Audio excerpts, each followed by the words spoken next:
संप्रदाय से दीक्षित हूं। महाराज जी, आप कह रहे हैं कि सभी बड़े संतों के हजारों संख्या में ग्रस्त और विरक्त शिष्य होते हैं। उनमें से लगभग सभी गुरु प्रदत्त साधन प्रणाली का पालन भी करते हैं। उन सभी शिष्यों के मन में यही भाव रहता है कि हम गुरु प्रदत्त साधन प्रणाली का पालन करते रहें तो हमें इसी जन्म में भगवत प्राप्ति हो जाएगी।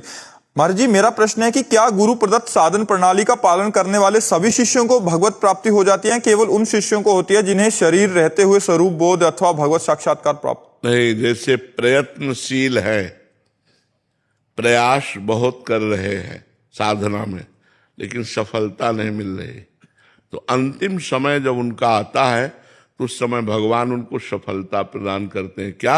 अंतिम समय भगवान स्वयं स्मरण बन जाते हैं और वो अंतिम समय में राधा और गया, अब वो भगवत प्राप्त हो गया। तो जो लगा, चाहे थोड़ा ही लगा हो, भगवान का नाम जानते हो क्या? मंगल भवन अमंगल हारी। तो अब कितने सृष्टि में जीव हैं, अगर वो क्या कहते हो, माइक्रोस्कोप, हाँ, आप जमीन के एक बीता में देखो तो लाखों जीव निकल आएंगे, लाखों जीव। तो अगर हम लाखों का कल्याण हो रहा है तो कोई खास बात थोड़ी है, अनंत जीव है, अनंत जीवों में लाखों का कल्याण हो गया तो कौन सी बात है? अनंत ब्रह्मांड है, केवल इसी मृत्यु लोक में कल्याण होता है, अन्य लोकों में नहीं। अन्य लोकों में यहाँ के किए हुए कर्मों का फल भोगना होता है। जैसे तपस्या तो तप लोक, और बड़ी तपस्या जन लोक, और बड़ा भजन महर लोक, ब्रह्म लोक। लेकिन भगवान को जो प्राप्त हो गया वो आवागमन से मुक्त हो जाता है। तो जैसे हम लोग प्रयास कर रहे हैं, मान लो कितने साधक प्रयास कर रहे हैं, न काम मिटा, न क्रोध मिटा, न लोभ मिटा, सब वही बातें भरी हैं। उनकी तो जय जय है।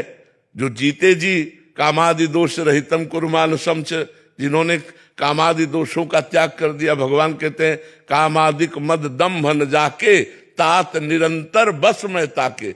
जो काम विजयी है, क्रोध विजयी है लोग, लेकिन ये कहना बहुत सरल है। काम विजयी कहना बहुत सरल है, वो जाने मोरी छाती। हम लोगों का हृदय जलता है कि मतलब कितनी मार पड़ती है, तब वो सहन करते करते गुरु कृपा से, भगवान की कृपा से, रोग आके प्रार्थना करके तब कहीं छुट्टी मिलती है। नहीं, ये जीवन भर सबको अपना गुलाम बनाए रखता है। काम जो है ये जीवन भर गुलाम बनाए रखता है। जो मन है वो सबको अपने अधीन किए रखता है, चाहे जितना कोई बलवान हो। तो जब हम प्रयास करते हैं और हम असफल हैं, भगवत प्राप्ति के योग्य नहीं, लेकिन भगवान ने देखा किसने जीवन भर प्रयास किया तो अंतिम समय भगवान करुणा कर देते हैं, क्योंकि प्रभु करुणामय है। रात न प्रभु चित्त चूक किए की, करत सुरत सहबार ही की। प्रभु उसके बाहरी गलती को नहीं देखते, देखते हैं उसके हृदय की बात, कि वो मुझे प्राप्त करने के लिए प्रयास किया लेकिन सफल नहीं हुआ, तो भगवान सफल कर देते हैं। अंतिम समय उसको किसी भक्त का सानिध्य मिल जाएगा, वो उसको भगवान का नाम सुना देगा, या उसके अंदर से भगवान का नाम स्फुरित हो जाएगा और वो भगवान को प्राप्त हो जाएगा पक्का। भजन कभी बेकार नहीं जाता। अच्छा, जैसे मानो भगवत प्राप्त ना भी हुआ तो अब उसका अगला जन्म, अर्जुन जी ने यही प्रश्न किया कि मानो जो आपका भजन करते हैं, अभी उनका भजन सिद्ध नहीं हुआ और किसी कारण योग भ्रष्ट हो गए। दो योग भ्रष्ट होते हैं, एक भोगों में योग भ्रष्ट होते हैं और एक हमारे पास समय नहीं रहा।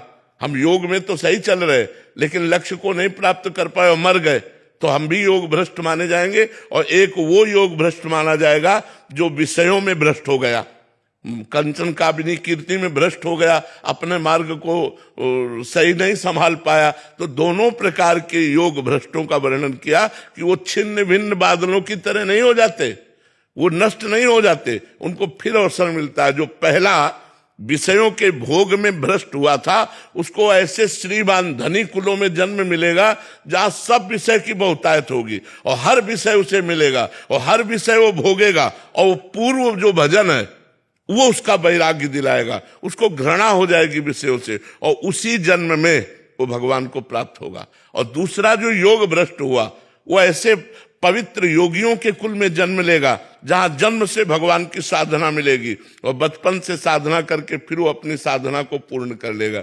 जैसे अपने लोगों का जो जन्म था ना, ऋषि कुल में जन्म हुआ, पिताजी ने कभी सिले वस्त्र नहीं पहने, कभी जूता नहीं पहने, और किसान आदमी थे।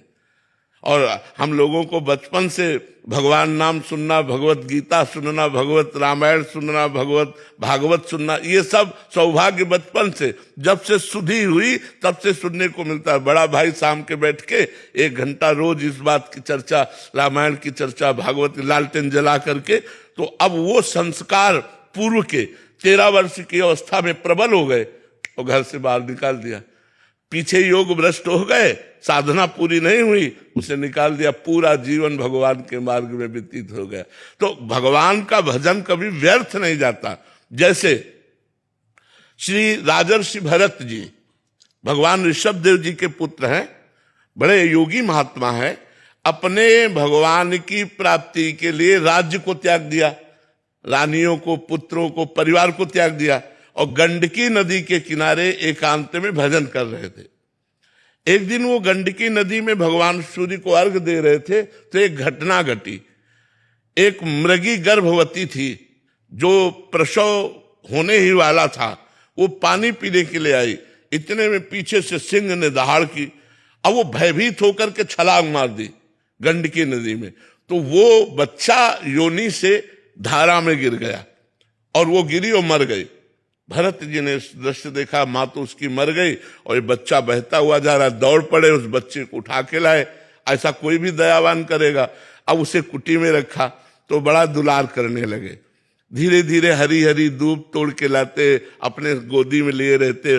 अब जो ममता अपने पुत्रों में थी पूरी हिरन में हो गई। बड़ा विचित्र भाव है, बड़ा विचित्र माया का खेल है।